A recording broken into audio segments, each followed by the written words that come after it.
Ya estamos de regreso en esta noche, lunes 31 de agosto, y no vamos a cambiar de tema porque prácticamente esta es la conversación del país, pero ahora nos acompañan otros invitados. Frank Larroé, presidente del Instituto Demos, un especialista en desarrollo democrático, y Roberto Ardón, director ejecutivo del sector privado organizado. ¿De qué vamos a hablar? De lo que hablamos todos los guatemaltecos en estos días. Apenas faltan 6 días para las elecciones y vean ustedes el contexto. Escuchaban la entrevista a ustedes anterior y prácticamente lo que nos dice el defensor del presidente es, él está dispuesto a enfrentar un proceso, incluso una orden de captura en funciones. ¿Qué piensa Roberto Ardón cuando escucha unas declaraciones como estas? A ver, yo creo que aquí hay que insistir en lo que toda la población ha estado diciendo y repitiendo en todos los tonos posibles. Y es que el presidente tiene que renunciar.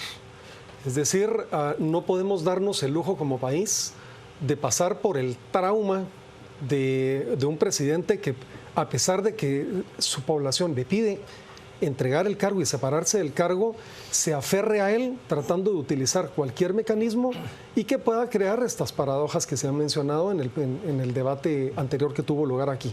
Así que, en nuestra opinión, no solamente la mía, el presidente de la República tendría que renunciar inmediatamente y, por supuesto, no necesariamente tener que irse por los canales o los callejones de la legalidad. Y yo creo que él tiene que atender el llamado de la población. Frank, pero es un hecho que el presidente no va a hacerlo, que el presidente prefiere afrontar, incluso con un recurso de amparo en contra de la comisión pesquisidora, ese proceso legal que se le viene encima. Claro, pero es que lo irónico es que él dice hoy en su conferencia que él va a utilizar el debido proceso. Pues si el debido proceso es un derecho de todo ciudadano, a todo mundo se le juzga a través del debido proceso. El debido proceso no es más que seguir las normas procesales correctas, establecidas, que él las debe seguir. Pero yo comparto con Roberto la visión de que él puede ser juzgado en la presidencia o fuera de ella. Pero el problema aquí es que no estamos hablando solo de la responsabilidad penal de Otto Pérez Molina, sino estamos hablando también de la crisis de Estado. Y el tenerlo a él en la presidencia, primero entorpece el proceso, porque un presidente maneja todavía mucho poder y maneja todavía fuentes de información fundamentales para el proceso, pero además agrava la crisis de Estado. En un momento, adicionalmente, en un momento electoral, o sea, además se provoca una crisis en el proceso electoral y en el sistema político. Justamente eso comentábamos, cómo es que arranca el proceso electoral y en medio del proceso electoral se desarrolla quizás la peor crisis política que ha experimentado el gobierno en las últimas 3 administraciones. Yo creo que el hecho de que estemos justamente en el medio de un proceso electoral es como ponerle una lupa a la crisis, porque la magnifica de tal manera que, bueno, nos tiene el día de hoy, a 6 días de las elecciones, discutiendo el tema de la renuncia del presidente. Y creo que eso ha afectado incluso la posibilidad de la discusión de una reforma política que sea sensata, una reforma política suficientemente discutida y que responda realmente a la exigencia de la población. Nosotros hemos escuchado muchísimo todo el debate de por qué no se pudo pasar una reforma electoral, por qué no se pudo aplicar para este proceso electoral y concretamente para la primera vuelta.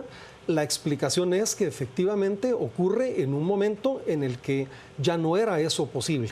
Legalmente, digamos, esto no era atendible, cosa que no significa que no se pida y se exija por parte de la población una reforma política que realmente atienda los requerimientos que la sociedad está demandando de sus partidos políticos. Frank, ¿cuál es la crisis? Definir la crisis para nuestra audiencia, o ¿cómo definirías esa crisis? Es que eso quería yo exactamente, Juan Luis, gracias. La idea mía es de que aquí hay varias crisis que desgraciadamente se nos están traslapando en un momento coyuntural muy complicado por las elecciones y la transición política. Pero primero tenemos una crisis de Estado que se ha venido acentuando durante muchos años. Desde la firma de la paz, la idea era, desde el 96, tener un Estado fuerte y fortalecer en primer lugar a la seguridad y la justicia. Eso no se hizo. Y miren el efecto que tenemos hoy, la reacción que hay con la policía y la debilidad del sistema de justicia. Esto nos llevó a la sociedad civil a proponer la CICIAX, que después se convirtió en la CICIG, que existe desde el 2007. O sea, la crisis de justicia no es de este gobierno. Claro. Lo que este gobierno agravó, creo yo, son todas las demás crisis, digamos. O sea, fue la crisis de seguridad ciudadana, la crisis de justicia, porque no se fortaleció la institucionalidad de justicia. Se dejaron por un lado cualquier pretensión de políticas sociales y se dio paso a una corrupción total. Entonces, Claro, esto vino a agravar que a la crisis política se le agregó la crisis social, o sea, la precariedad económica en el campo es realmente terrible. Entonces, al final de cuentas, digamos, llegamos a un proceso electoral con un gobierno que fue tal su nivel de corrupción que con las denuncias que hizo la CICIG, que continuó el Ministerio Público y la Fiscal General, se desmoronó su credibilidad. Pero la reacción de la población es interesante, es sintomática. Primero, una población desesperada por un Estado que no le resuelve. Y segundo, la corrupción también cohesionó a un muy amplio sector de sectores de la sociedad, porque es tal vez lo más visible para poder cohesionar a mucha gente que quiere un Estado transparente, honesto, que funcione al servicio de la población. Estas son las crisis. Y adicionalmente yo preveo la última, que va a ser la crisis electoral, porque estas elecciones yo creo que tienen que realizarse. Yo no estoy diciendo que se eliminen las elecciones ni se suspendan, pero estas elecciones no van a tener credibilidad. Pero además no van a resolver nada. Y no van a resolver nada. Pero aún así no sabemos en qué condiciones se van a dar, porque se están dando con conflictos sociales. Déjeme comentar algo. Escucho lo que usted comenta y rápidamente pienso, es una paradoja que mientras parece que el sistema judicial se fortalece a través de estos casos, el que sufre el embate es justamente el sistema político. El fortalecimiento de ese Ministerio Público, de CICIG y de los tribunales justamente ocurre con la acusación a funcionarios, políticos, candidatos. ¿Cómo interpreta esa paradoja? Yo creo que transparentar la vida política es fortalecerla. Por supuesto que es un momento de crisis, pero el haber destapado la corrupción nos ocasiona una crisis temporal. Pero si logramos resolverla, que ese es el gran pero, si logramos resolverla y generar un sistema político transparente, esto va a ser un paso adelante. Por eso es que yo sí creo, y lo decía Roberto, también comparto, que además del fenómeno de si se juzga a Otto Pérez, yo personalmente pienso que él debería renunciar y que el proceso no se debe dar ni las elecciones con él en la presidencia, por supuesto.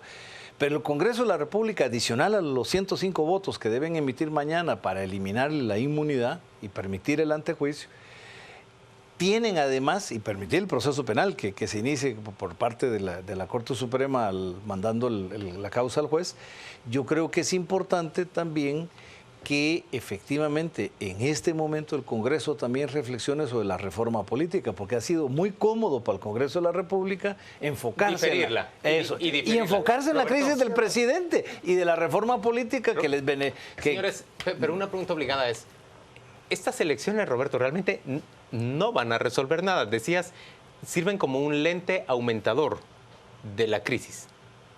Creo que el hecho de no tenerlas o el hecho de que no participe la ciudadanía efectivamente no resuelve nada. Yo creo que el hecho de que nosotros tomemos la decisión de que tengamos elecciones y de que hagamos un voto consciente y responsable puede ser la primera piedra para empezar a resolver el problema. No tenerlas o ausentarnos, seguro, Juan Luis, que no va a resolver absolutamente nada. Y bendecir una elección en la que salga electo otro candidato semejante al Partido Patriota, y lo digo con todas las letras, el señor Valdizón, por ejemplo. Juan Luis, es que la ciudadanía tiene en este momento el derecho de equivocarse otra vez. Pues no diría de equivocarse, de tomar una buena decisión y una decisión informada, y eso es a lo que nosotros hemos estado, digamos, abocados como organizaciones sociales. Pero no es un sinsentido si nuestro sistema le permite, por ejemplo, a un partido como el Partido Líder o al Partido Patriota, hacer acopio de fondos que provienen de la obra pública o de la compra de medicamentos desde el Estado, vía acuerdos con las empresas proveedoras y constructoras, que les derivan parte de ese dinero que les ha asignado del presupuesto para esas obras encarecidas. Se quedan con esa plata y con esa financian una mega campaña con la cual es imposible competir. Es que, ¿a qué jugamos? Ahora, yo sí creo, y agregaría una dimensión a los temas que ha mencionado Frank, y yo sí creo que lo que está aquí en juego es un modelo patrimonialista de partidos políticos. Hay una crisis de ese modelo de saqueo sistemático en el que los partidos políticos se convierten únicamente en vehículos de oportunidad para tribus por turno. Es decir, ahora me toca, ¿verdad? Y entonces hazte a un lado, luego te toca a ti, sin ninguna discusión política, sin ningún interés de Estado. Y eso es lo que está en crisis el día de hoy. Pero ahora quisiera enfocarme sin leyes de transparencia. Es que yo creo que el tema de las finanzas, en la reforma política, el tema central es el de transparencia de los fondos. Porque hay fondos de diferente tipo. Fondos corporativos, que se benefician de grandes contratos para el futuro, pero hay fondos ilícitos del crimen organizado financiando campañas, y no es solo una, Juan Luis. O sea, hay algunos candidatos y otros, pero hay sectores de incidencia. Entonces, ¿por qué el Congreso se rehúsa a hacer una reforma como la que plantea el pueblo de Guatemala o como la que propuso el Tribunal Supremo Electoral? Si lo más importante es que no se reelijan los diputados al Congreso que quieren tirarse a la reelección todos. Entonces, a mí me parece que es importante que pensemos, comparto, en una elección que implique una reflexión, pero con otras reglas del juego. Hay que democratizar a los partidos políticos, son corruptos, no hay transparencia y no se han democratizado, no responden a sus bases, las candidaturas se compran. Pero también estoy tentada de preguntar, y hemos enfocado esa lupa en el sector político exclusivamente, está el sector judicial y está el sector privado organizado. ¿Cuál es la reflexión que existe en el seno de ese sector privado organizado cuando descubre, por ejemplo, que el informe de CICIG señala a esos capitales corporativos que han financiado la política con intereses particulares? ¿Existe una reflexión? ¿Socializan sobre esto? Seguro. ¿Cuál es el aprendizaje y la lección aprendida? Seguro. A ver, aquí hay 3 reflexiones. La primera es que es importante hacer una separación de lo que son los capitales ilícitos que entran a la política, de Por aquellos supuesto, capitales, ¿verdad?, corporativos, lícitos. Claro, y digamos, eso sucede en cualquier sociedad. Esa es la primera reflexión. La segunda es, ya lo ha dicho Frank aquí, la importancia de transparentar. Hay toda una discusión que nosotros apoyamos en términos de la reforma política para que el financiamiento de partidos políticos tenga los controles necesarios y adecuados. Eso creo que también es importante. Y lo tercero es distinguir claramente la participación de empresas y de empresarios de lo que es la participación y actividad de los gremios empresariales, que yo creo que son 2 dimensiones completamente diferentes. En el caso de los gremios, que es el caso en el que a mí me toca y corresponde contestar, nosotros siempre lo hemos dicho, tenemos que jugar una función absolutamente apolítica, nos toca tener una conversación con todos los gobiernos y, por supuesto, hay empresarios que en lo individual tienen sus propias preferencias, como lo tiene cualquier otro miembro de cualquier otro cuerpo social. Entonces, esas son las 3 reflexiones que nosotros hemos hecho. Cierro acá. Si nosotros no aprovechamos la energía social que hoy hay de demanda ciudadana por cambios, creo que habremos perdido una oportunidad histórica y de oro. Y eso tiene que ver con el tema de financiamiento, sí, entre otros temas. Y estoy tentada de preguntar, el jueves pasado nos levantamos y el sector privado organizado tenía una posición clara y fija sobre su participación en dicho paro. Conforme avanzaron las horas y aquella marcha se convirtió en un evento histórico, el sector privado organizado cambió su posición. ¿Qué fue lo que pasó? Mire, yo creo primero que el triunfo del jueves fue un triunfo ciudadano. Ese no es un triunfo que se lo debe reclamar nadie. Y yo creo que parte del hecho de que se haya ido acompañando lo que fue, digamos, un reclamo inclusive hasta espontáneo de la sociedad, porque muchas de las personas se fueron sumando espontáneamente a esto. Y las empresas tuvieron que sumarse también al ver que había... Y yo diría que además de manera espontánea y con mucho civismo, Juan Luis, y lo que hacen las organizaciones gremiales precisamente es celebrar que hay ese acompañamiento a una manifestación, que su pedido era la renuncia no querían del que hubiera presidente. paro. ¿Por qué no participaban en el paro? A ver, primero, hay un elemento, digamos, que hay que diferenciar aquí de lo que es un paro de actividades empresariales de lo que es una manifestación ciudadana de renuncia al presidente, que fue lo que efectivamente terminó siendo el día jueves. A nosotros se nos había preguntado si nosotros habíamos convocado al paro y dijimos que no lo habíamos hecho. Y yo creo que hasta sano es que al final nadie reclame la autoría de lo que sucedió el jueves. Y que cada empresa haya tomado la decisión individualmente. Y efectivamente, a lo largo de la jornada, empresas fueron tomando la decisión de enviar a sus colaboradores. Nosotros, muy temprano en la mañana, también comunicamos que aquellas que lo quisieran hacer dieran las facilidades a los colaboradores. Y al final de la jornada, creo que nadie puede atribuirse a haber sido el campeón, sino simplemente la sociedad que salió a manifestar multitudinariamente. Frank, pero esa sociedad no encuentra liderazgos alternativos. Y lo que está ocurriendo en este país es, como dice Roberto, sí, un movimiento muy espontáneo. pero también sin rumbo. poco conducivo. Bueno, más que liderazgos, a mí lo que me preocupa es la ausencia de movimientos. Yo sí creo, primero, que hay que exigir la reforma. Segundo, que este es el momento de la verdad, Claudia, en cuanto a la transparencia. Yo sí creo que aquí transparencia para el gobierno de Otto Pérez y para este gobierno, transparencia para todo el proceso electoral y de partidos políticos, transparencia para el sector privado que ha corrompido funcionarios, pero también para la sociedad civil. Claro. Porque también hay movimientos sociales que se vendieron. Todos debemos de pasar, o sea, los principios se aplican a todos y todos debemos de atenernos a las consecuencias. Yo creo que eso es el momento de la transparencia en que todos debemos rendir cuentas de cómo hemos actuado y por qué. Pero al mismo tiempo debemos de ir consolidando también las consignas claras de nacionales. Si queremos fortalecer la justicia, fortalezcamos la justicia. Porque no podemos pedir justicia contra Otto Pérez, por ejemplo, y todavía seguir negando justicia en el caso contra Ríos Montt, por ejemplo. Eso es incongruente. La justicia es una y se da para todos. Yo creo que una cosa no quita la otra. La institucionalidad, la seguridad ciudadana es una. No podemos hablar de la crisis política olvidando la crisis social.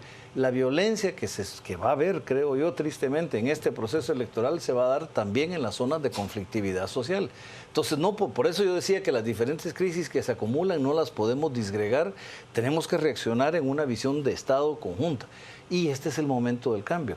Sí, efectivamente, hacer y crear un movimiento, movimientos nuevos. No solo es de tema de liderazgo, porque no me gusta pensar en individuos, sino me gusta la idea de que es cierto que instituciones en el Estado, pero movimientos también políticos de la población con reivindicaciones correctas, dignas en este momento. Señores, gracias a ambos por acompañarnos a las 8:45.